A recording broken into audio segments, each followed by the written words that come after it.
Gopijana Vallabha Girivaradari Gopijana Vallabha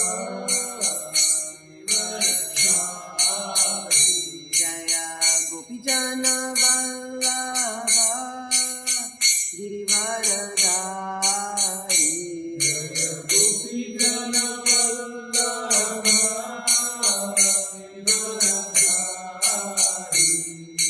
Yashodanandana Gaja Janaranjana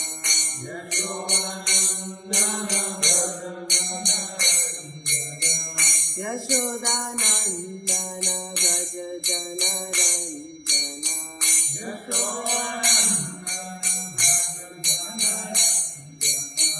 Yamuna Tira Vanachari Yamuna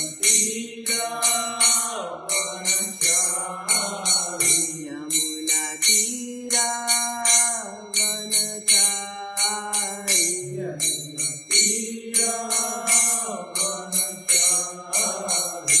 Jaya Radha Madhava Kunja Vihari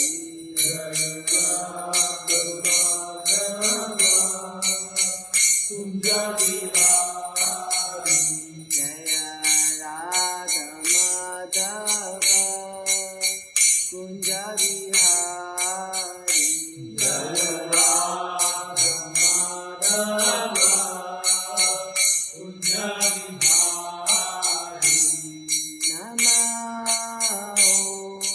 Vishnupadaya Krishna Prasaya Bhutale Shrimate Bhaktivedanta Swami Iti Namine Namo Vishnupadaya Krishna Prasaya Bhutale Shrimate Bhaktivedanta Swami Iti Namine Namaste Saraswati Devi Gauravani Pracharine Nirvishesha Shriravadi Pashakadishatarine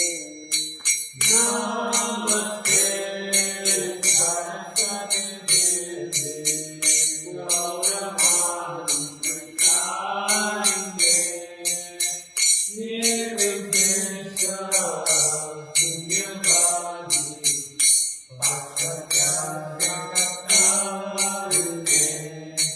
Jaya Shri Krishna Chaitanya Prabhu Nityananda Shri Advaita Gadadhar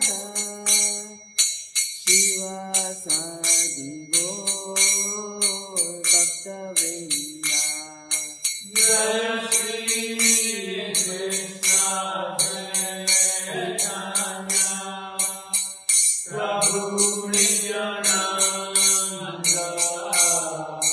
Shri Advaita Gadadhar Shivasadi Gaur Bhaktavrinda Hare Krishna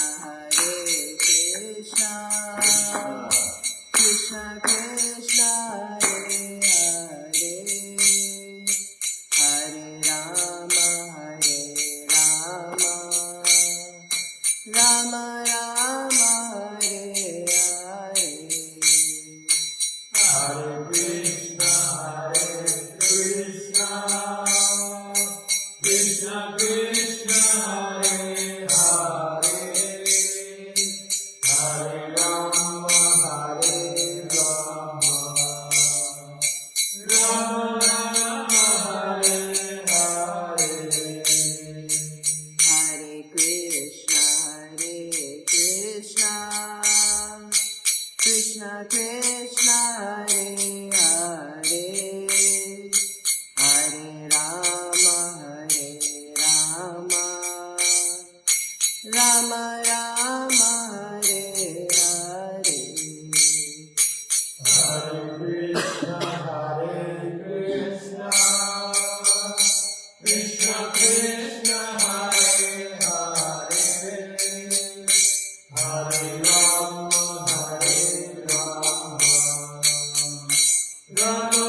Shinath Ji Jaya Bala Gopal Jaya Shinath Ji Jaya Giri Govardhan Jaya Shinath Ji Jaya Bala Gopal Jaya Shinath Ji Jaya Giri Govardhan Jaya Gauranikai Jaya Gauranikai Jaya Gauranikai Jaya Gauranikai Jaya Gauranikai Jaya Gauranikai Jaya Gauranikai Jaya Gauranikai Jaya Prabhupada Jaya Prabhupada Jaya Prabhupada Srila Prabhupada Jaya Prabhupada Jaya Prabhupada Jaya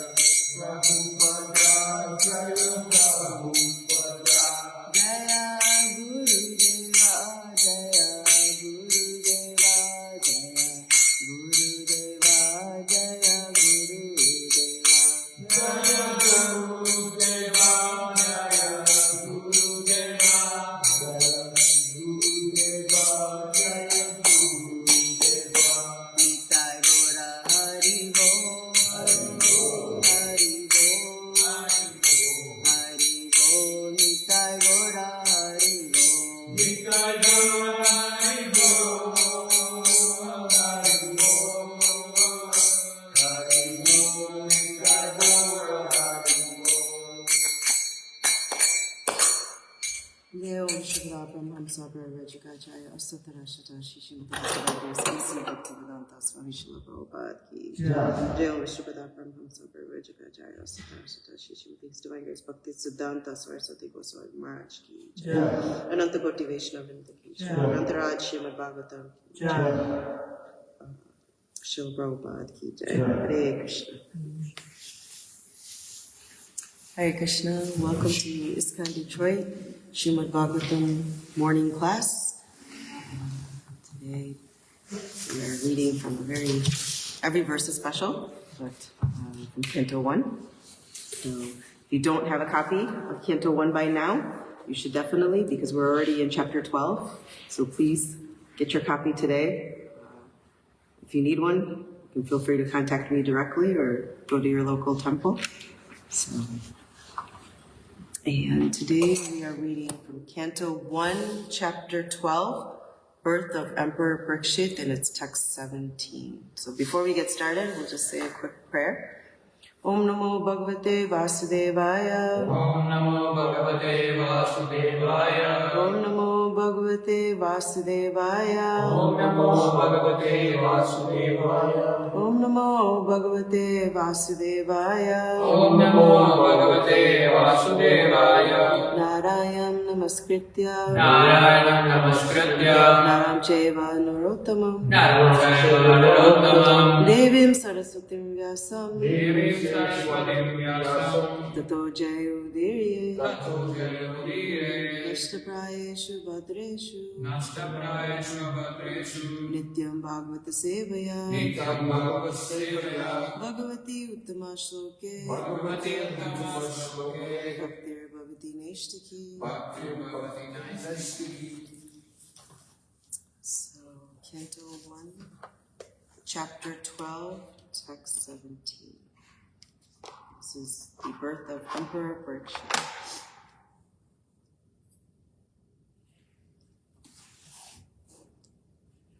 Tasman Namna Vishnurata. Tasman Namna Vishnurata. Iti Loke Bhavishyati. Iti Loke Bhavishyati. Na Sandeho Mahabhaga. Na Sandeho Mahabhaga. Mahabhagavato Mahan. Mahabhagavato Mahan. Tasnam Namna Vishnurata.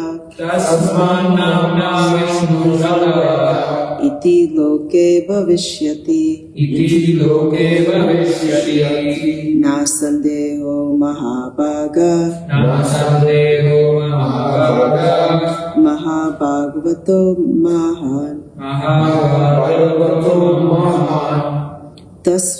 Tasmanamna Vishnu Rata Tasmanamna Vishnuratah iti loke bhavishyati iti loke bhavishyati na sandeho mahabhaga nasandeho mahabhaga Mahabhagavato Mahan. Mahabhagavato Mahan.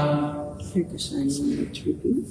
Tasmanamna Vishnuratah Tasmanam Vishnuvrata iti loke bhavishyati iti loke bhavishyati nasandeho mahabhaga Nansandeho Mahabhaga Mahabhagavato Mahan. Mahabhagavato Mahan.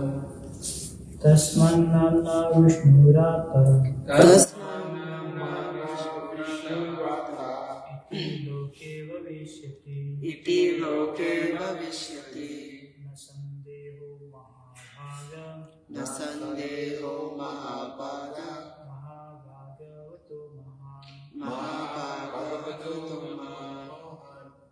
Tasman Namna Vishnurate Tasmanamna Vishnurate Iti Loke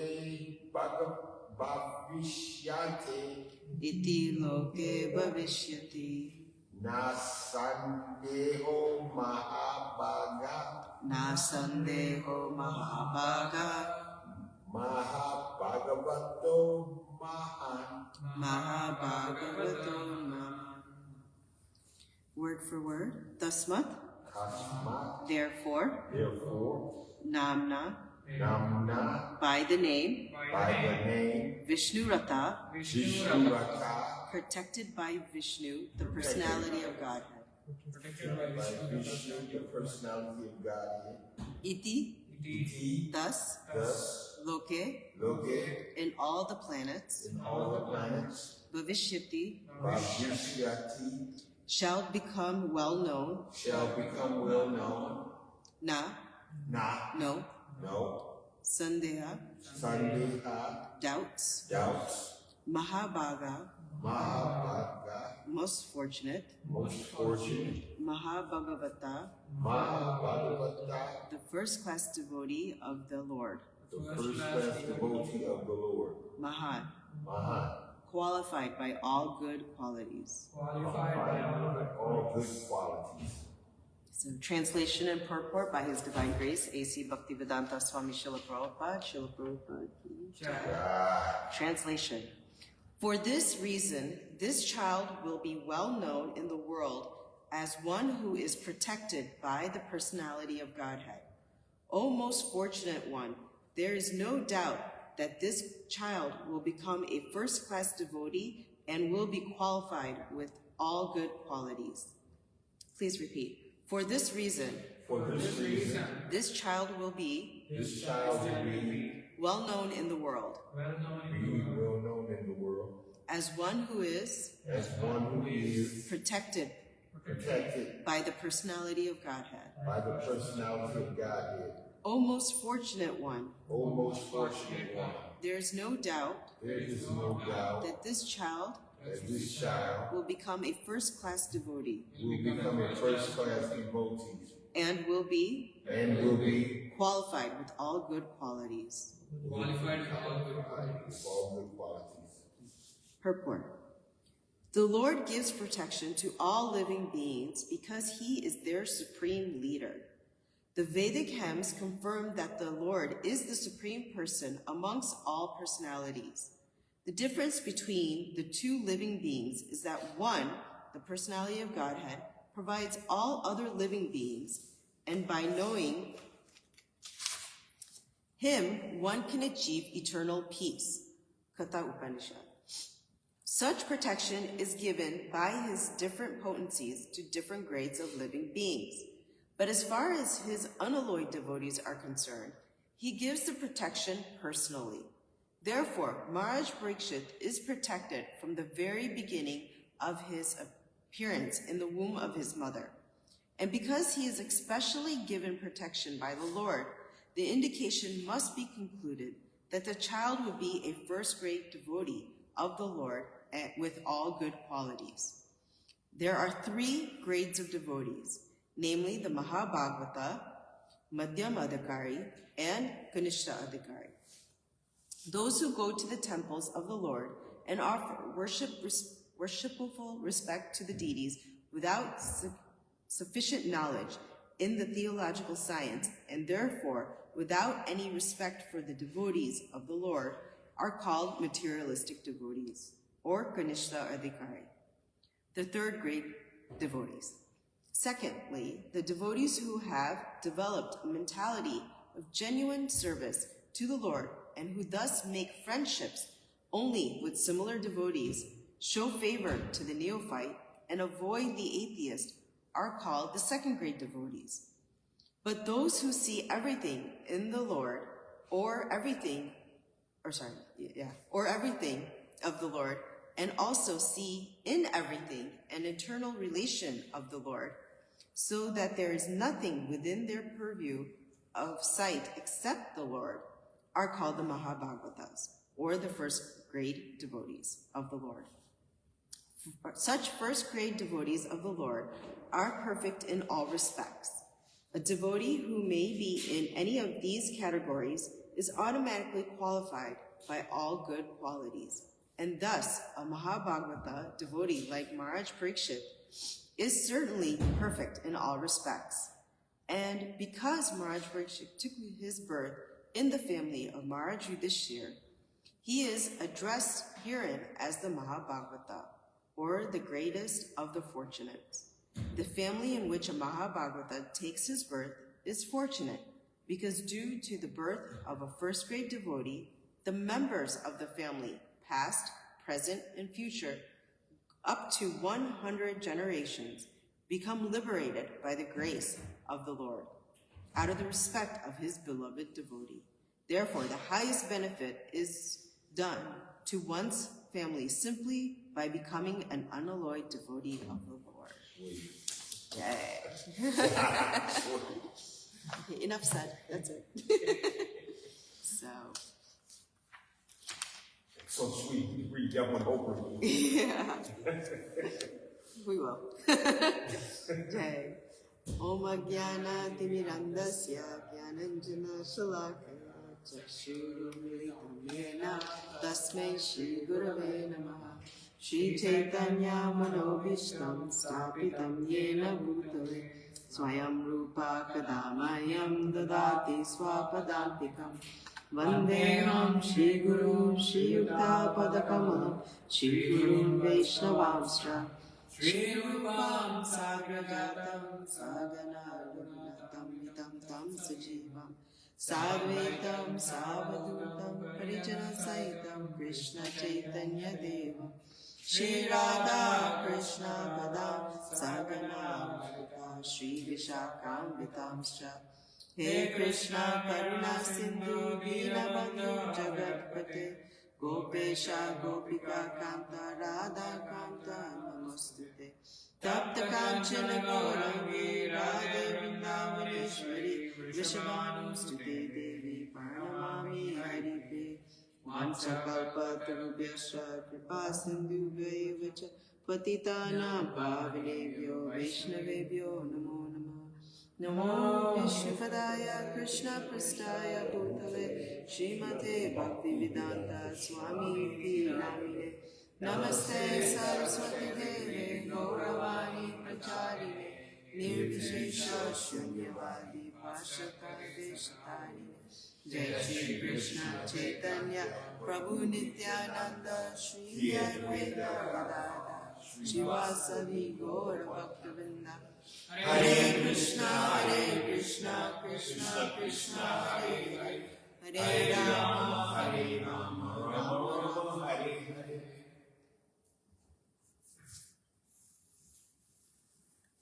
Hare Krishna. So reading the translation one more time. For this reason, this child will be well known in the world as one who is protected by the personality of Godhead. O most fortunate one, there is no doubt that this child will become a first-class devotee and will be qualified with all good qualities. So, in this particular verse, we are now going to look at, every verse is extremely important, as we say, but in this particular verse, we'll take a look at why do some people naturally take to Krishna consciousness, even from a young age, right? So Srila Prabhupada explains very clearly that devotional service is never lost. So whatever spiritual advancement one makes in his lifetime, it carries forward. So everything you're doing in your lifetime right now for the Lord will carry forward, but you will go back to Guru. So Krishna himself confirms this in Bhagavad Gita 6:41. Sochinam Shrimatam Gehe Yoga Varsto Bhajayate. So one who practices devotional service but does not complete it is given another chance, right? So we do many lifetimes of pious activities to even get to this particular stage, right?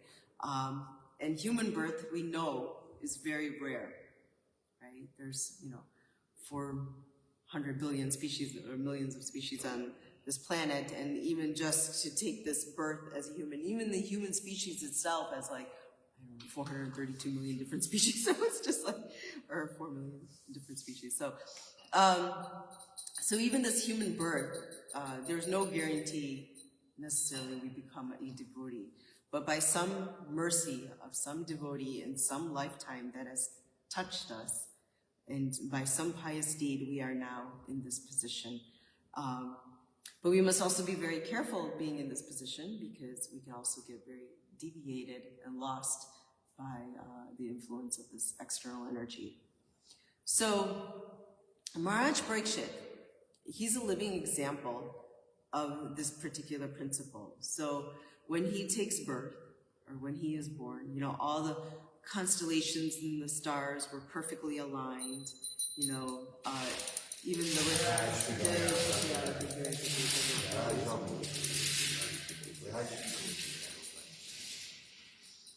So when he was in the womb, we've read, that this Brahmastra comes and it's so hot, and he's in the womb, and there's this figure that shows up in the womb, and he was at a point where we see that he was clearly protected, right? This weapon was very, in today's term, they call it nasty weapon, if we look at it. But now Maharaj Parikshit, being around 7 months within the womb, right? At this point, a baby is conscious of its environment, or at least have some external consciousness. So even within the womb. So prior to that, may have been in a deep sleep or in remembrance, as we hear about. But in the 7th month, a baby in the womb becomes somewhat conscious of its externality and very uncomfortable position, right? And stuff. We don't want to go back there and stuff. So in this particular stage, when the weapon is shot, Parikshit is somewhat conscious and is able to actually see the Lord, right? We think maybe a baby is just not with it within the womb, but they can see the Lord, you're right? They can feel, hear, move, all of these things. So in that presence, Parikshit Maharaj saw the Lord, but then also the Lord quickly disappeared after that, right?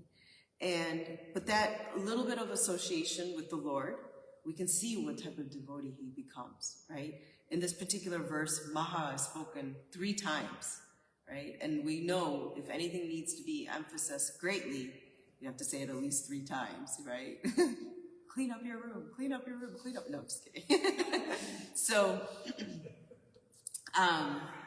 Maha, we're talking no ordinary child. This is like a Mahabhagavata. So, and the Lord personally comes to protect, as we read in the womb.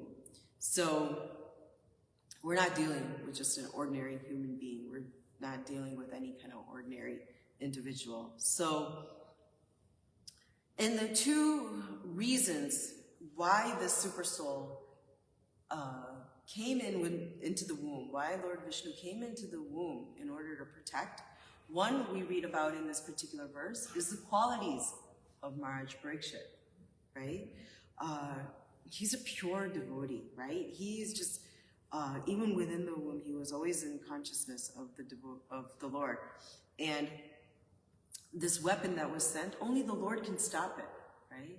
And stuff. So he was fully protected within the womb from the very beginning of life by the Lord, because of his great qualities. Maha, Maha, Maha, Baba.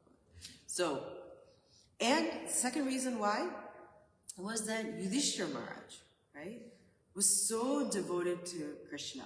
So within his family, he had a great devotee of the Lord. And because Maharaj Yudhishthira was so devoted, that Krishna protected his grandson.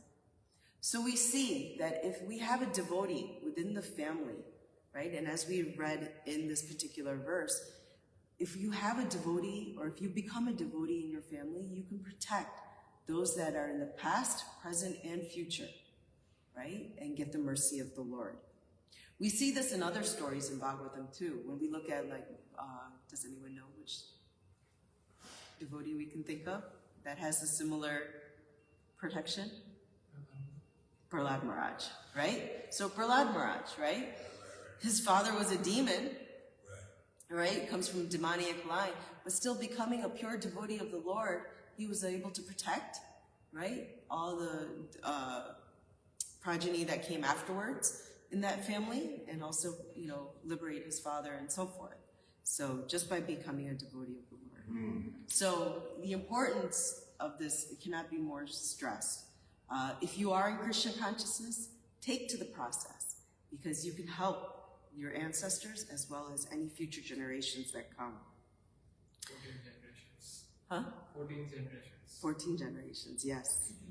In this particular verse, I think we read even up to 100 generations become liberated by the grace of the Lord. So Previous verse. in this particular purport. So, but yes, 14 generations, and however many we can help take to the process. So if that many generations continue, this particular verse, we see that Maharaj Parikshit is a pure devotee from birth, right? From the very beginning of his existence, he was conscious of being Krishna-centered. Thus, we have the term Krishna consciousness, right? Meaning to be always conscious of God, to be a God-centered individual. And so, Srila Prabhupada often emphasizes that association is everything. And who's the first person Parikshit Maharaj associated with? Lord Vishnu, Supreme Lord. What kind of, Jay?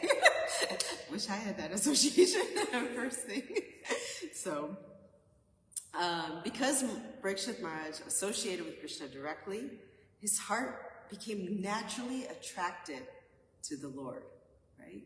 First person you see, somebody comes and throws you a life vest, how dear is that person, right? So here the Lord is within the womb, protecting Maharaj Parikshit. How dear does Maharaj, the Lord become to Maharaj Parikshit. So this attraction does not come,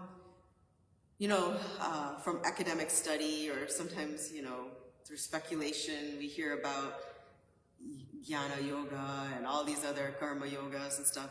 This attraction, this natural love, is something that is not forced.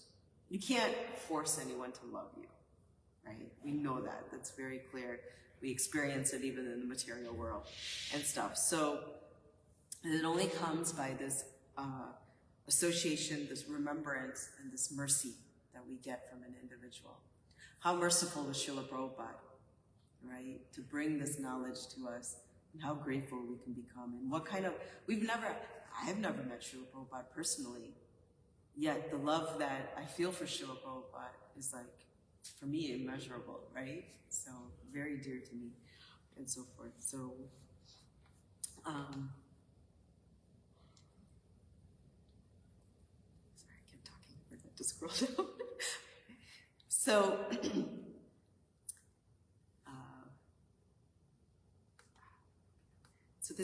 a natural thing that happens when we become in association with devotees. So also we see that in this verse, there's actually something very hopeful in this verse, this concept that devotional impressions, they carry forward, right? Whatever you do in devotional service right now, it will be carried forward if we do it sincerely, right? We don't do it for like, Krishna, look what I'm doing for you. You better like give me brownie points for my next birth. You know, we're not doing it like that, right? In that mentality and so forth. So we want to do it sincerely, serving. Because any sincere effort and devotional service we take is permanent, all right? You know, sometimes devotees may become discouraged and are struggling, feel overwhelmed. Sometimes my mind is not steady, right? I'm not advancing fast enough. Oh my gosh, Krishna's not going to take me back. Like, you know, a devotee goes through many, many thoughts and stuff. But just knowing, learning, and doing your service very sincerely, we can overcome all of these things, right? And know that Krishna is there, right? So learning about the names, forms, pastimes, these are all meant for spiritual advancement, right? These are things that are not material. Anything associated with the Lord is not material. We've learned that. So there's pravritti and nivritti. These are two concepts that come up in our study of Bhagavatam and Bhagavad Gita. So pravritti is spiritual, and nivritti is something that is very material. And what we're trying to do is we're trying to increase our association with this internal potency of the Lord. Okay? So as we increase our association with the Lord, you know, for his enjoyment and not our own enjoyment, right? We become spiritually advanced. So when we serve the Lord for his enjoyment, we become spiritually advanced. So if I am serving my own senses and trying to advance my own self, right? Then I'm not going to become spiritually advanced. I'm going to become materially advanced. So just to break it down very simply. And the purpose is for us is not to become materially advanced or enjoy material things, because we know what that leads to. Temporary, leads to distress, so many things we've talked about in the past. So, but the purpose is to try to attract a very qualified soul and to become qualified ourselves to help end this cycle of birth and death, right? We don't want to keep going through this. And how to do that? It is explained in here too, that it's through various samskaras, right? We have these various samskaras that take place. So when Maharaj Parikshit, right, when he was born, all these samskaras were performed for him. And we see in today's world, like in devotee circles, like when they're preparing to conceive a child, they do something like Garbhodana Samskar, right? To prepare themselves in order to have a very qualified soul come into this world, right? So these things are not done very, you know, hodgepodge or not in a material way or, you know, based on lust or desires or things like that. So there are 16 different samskaras a soul can go through and stuff, starting with, you know, the parents when they're in the mood of conceiving a child, right? And then, you know, as the baby develops within the mother's body, they are also within the same, they're kind of the same stage, right? And then the stage of when the umbilical cord or the navel pipe is like cut, that becomes another rite of passage for that particular soul. So then another samskara is done. We see, like many of you might have had a grain ceremony done when you were young, or when you first started school, there's a whole ceremony for writing and going from one stage to another stage and to another stage. So samskaras mark the end of something and the beginning of something else. And it's auspiciousness that is created in the transition, right? So that's very beneficial for the soul, and it's also beneficial for oneself as we progress through life, because we're spirit soul, we're not this particular body. So doing these transitions for the soul become particularly important, and we can see this in Maharaj Parikshit's life too. And Diksha, for example, taking initiation, this is another samskara because we're linking to the spirit. So all of these are very important. Srila Prabhupada writes that even a little service of chanting, hearing, offering obeisances creates these samskaras, or these deep spiritual impressions, right, for the soul. So these impressions, they will follow this particular soul from one life to another, these samskaras. And they naturally awaken this love of God. So we see that, Maharaj Parikshit's devotion was awakened from this very childhood. And children, I was a Sunday school teacher for many, many years and dealt with many, many children. And so children, can also become very great devotees and stuff. So Srila Prabhupada strongly encouraged the training of children in Krishna consciousness. And why? Because children they're very simple. Their hearts are very open. They're not tainted so much by the material energy at that point. Yes, they are in material energy. They're constantly being bombarded, but they have a little bit less false ego than an adult. Somehow it just continues to grow as we grow older. So, but if a child is able to hear about Krishna, chant Hare Krishna, see the deities, honor prasadam, all of these things, if they take place within the child's young age, right, these impressions don't fade. Now, later in life, they may deviate, because material energy is strong, associations can change, many things can happen, and if they happen to deviate, one thing we do know is that Krishna never forgets, right? So sometimes, there might be someone who's been touched by a devotee or has done some of these things within their childhood, forgets about Krishna, but Krishna doesn't forget, and then later in life, somehow it gets sparked again. And we see that sometimes people, we've met devotees who all of a sudden become so Krishna consciousness, right? Like, it's just like a flip of a switch within themselves and stuff. So where does this come from? There has been some touch of Krishna consciousness. So, Krishna says in Bhagavad Gita 9:31, Konteya pratipjanani na me bhakti pranashyati. So my devotee never perishes. And we read this also after doing our service, that a devotee may never perish, right? And this is a promise that is given by the Lord, by Krishna, that to be able to always think of him, never forget him, that, in some lifetime or something will come to help us get connected again to Krishna.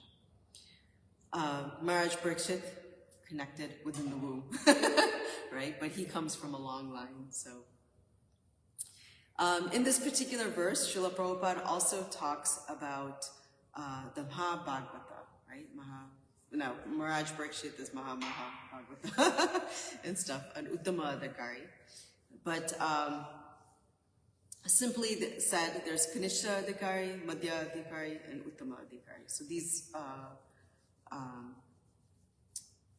are brought up within the verse. And it's simply just the beginning, intermediate, and advanced stages of devotional life. So in devotional life, in the Bhagavatam and our acharyas, they describe these three levels of Vaishnava advancement. Now, this is not something that we think about to judge other devotees. This is very important. I shouldn't be like, oh, you're a Kanishta, you're a Madhya, no, only he's an Uttama, right? Like, you don't go around judging devotees like what they are. This is for our benefit, to understand where are we within this stage? How do I advance? How do I become, more advanced in my spiritual life? So it's more for our understanding, not to judge other devotees. So, Kanishta Adhikari, Madhya Adhikari, and Uttama Adhikari. These are based on one's vision, faith, and behavior. Okay, so vision, faith, and behavior. So for example, a Kanishta Adhikari is a neophyte devotee, someone who's new, right, to Krishna consciousness, whose faith is still very tender. You know, they're still figuring it out. And often centered mainly on maybe deity worship. Such a devotee has a belief in God, but maybe lacks deeper philosophical understanding. They come to the temple, they see Krishna, and they're just so enamored with these beautiful deities. They're so opulently dressed and so forth. But they don't have a proper philosophical understanding yet. They don't know how to deal with devotees yet, you know. They're still very, like, if you think kindergarten, right? You're in school, you're gonna make progress, but you're still in kindergarten, right? So sometimes they show sectarianism or judgmental tendencies and stuff like that, but they're, again, still learning. They're in the beginning. The Madhya Adhikari, right, is a devotee who's in the intermediate platform. Maybe he's gone into middle school now, right, and stuff. So they tend to have a well-established faith. They know, that I'm spirit soul, that Krishna is the supreme spirit, that I have some relation with Krishna, I need to serve Krishna. So things like that, they have a well-established faith, they have knowledge of Krishna, they have knowledge of devotional life, spirituality. The devotee clearly distinguishes the four categories. And these four categories are loving the Lord, right, is number one. So they can distinguish that. They can also befriend devotees, to make friendly relationships with devotees on their level. They also know how to show mercy to those that might be still starting, right? To some that may not be fully Krishna conscious yet. They can show mercy to them. They avoid any envious individuals. They know how to avoid atheistic individuals, and so forth. So they're actively preaching. They're behaving compassionately. They're intelligent in this way. They're somewhat advanced. So we're like middle school, high school level, right? And then you have the Uttama Adhikari, postgraduate, right? These are your topmost devotees, right? They're completely in pure consciousness. They see Krishna everywhere, in everything. Everything is related back to Krishna. Like, no matter what they see, they immediately think of Krishna, right? And stuff. And they have no friend, no enemy, right? They don't think of friends and enemy. They see spirit soul, right? Everyone has a spirit soul.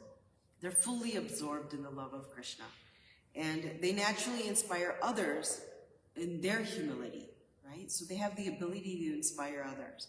They inspire others by humility, their purity, their constant remembrance. So they're just a walking inspiration, right? So, and this is Maharaj Parikshit, right? He's a Uttama Adhikari, right? We can take so much inspiration from him. And so this is given also within this verse. So the distinguishing between these three different levels of Vaishnava advancement. But again, not to judge others, but for our benefit of how to advance. Finally, Maharaj Parikshit has this, because he is at the stage of Vaishnava advancement, this Uttama, he has this very spontaneous attraction to Krishna, right? Which is one of the words, anuraga, which is a deep, loving attachment.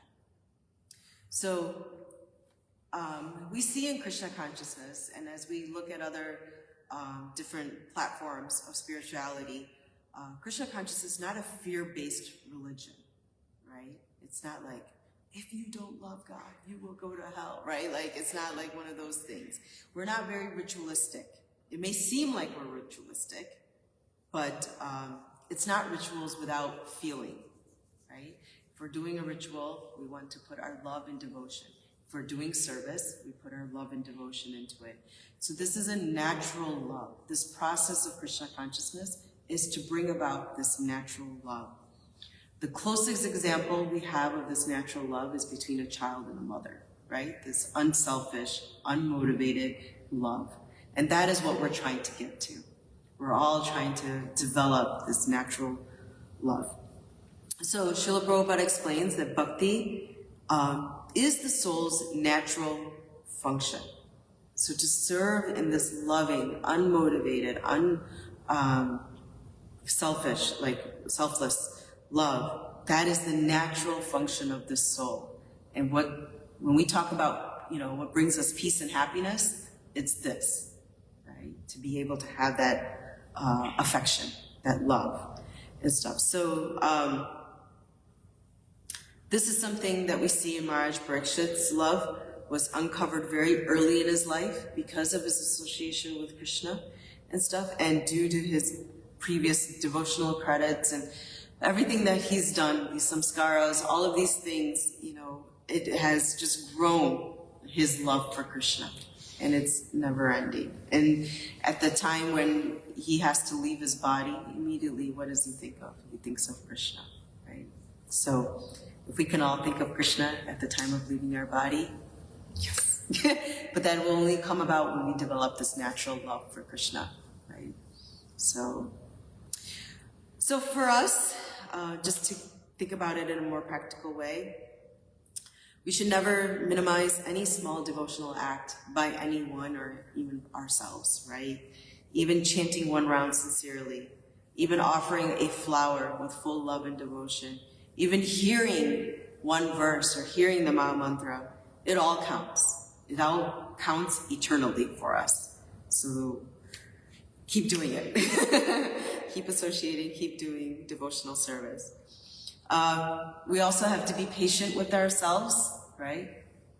Again, we cannot be forced to love, but bhakti is not mechanical. We do it, we fake it until you make it kind of deal. Like sometimes you have to do it, if you don't feel it in your heart right away, but keep doing it, because eventually this natural mercy, this natural gratitude, love, all of these things will unfold. You will see it. You'll make some realizations will start developing.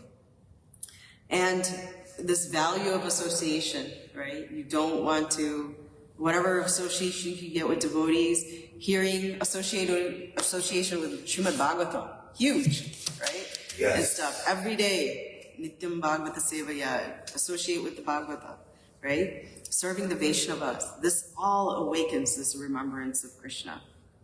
And trust in Krishna's accounting skills and stuff. He remembers every single thing. You may forget what you did tomorrow or yesterday. Right? You may forget what you did yesterday, but Krishna always remembers every little single thing. So keep doing it. So again, this Bhagavatam is very powerful. This association with Maharaj Parikshit is very powerful. Devotional service is very powerful. So take to this process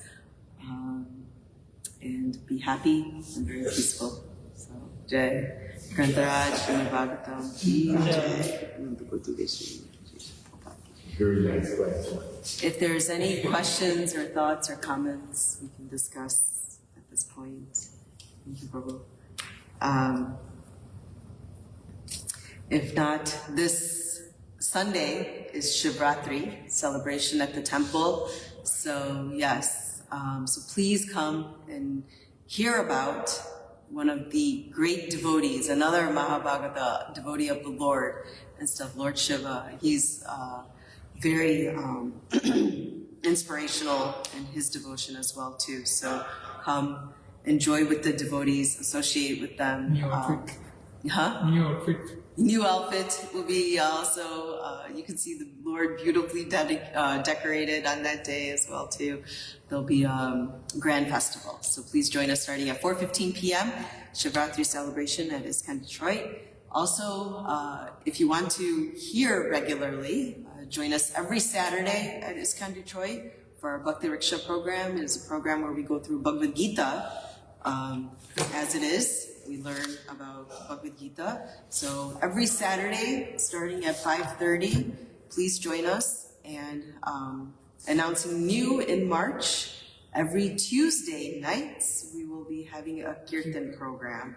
So that will be coming out soon. So stay tuned for that. So lots of different activities happening here. It's never a dull day, and every day is a festival. So please join us. Thank you very much. Hare Krishna.